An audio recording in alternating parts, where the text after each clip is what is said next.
Seriously বলতে এমন লাগছে শুধু আমার থাকতে পারে সেটা আমিই জানতাম না। আমি এটা এমনিই বলছি না, কেন বলছি শোনা ভালো করে। দেখো রাত 7টার সময় আমি কিন্তু বিশ্ব খাবার চলে গেছিলাম, আমি প্রতিদিন রাতেই যাই, কিন্তু দেখো আজকের লাটটা আমার অন্যরকম ছিল। দেখো আমি খুব আশা নিয়ে গেছিলাম যে খাবারটা খাবো আছে, কিন্তু দোকান গিয়ে দেখি দোকানটাই বন্ধ। এর মতো খারাপ মানে সিচুয়েশন কার হতে পারে ভাই? খিদে দিকে খাবার বন্ধ।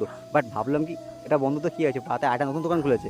দেন আমি বিশ্ব গেছিলাম ওই দোকানটায়, আর এখানে গিয়েও না আমাদের একটা ঝাটকা লেগেছিলো। দেখো এখানে মেনলি আমরা বললাম যে পকোড়া নেবো, তো নিন পকোড়াকে নেওয়া শুরু হয়ে গেছিলো, কারণ পকোড়াকে বাড়তে শুরু করে দিয়েছিলো।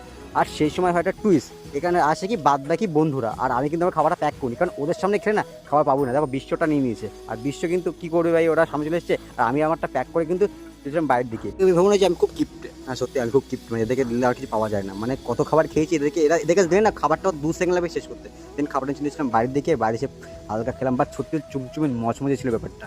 আর দেখো এটা খাওয়ার পরে না বাইরে ছিল মিষ্টি, মা বলে মিষ্টিটাও খেয়ে নে। কী করবো, জামা ষষ্ঠীর মিষ্টিগুলো খেতেই হবে ভাই, জাস্ট কমেডি করার জন্য বললাম। বাট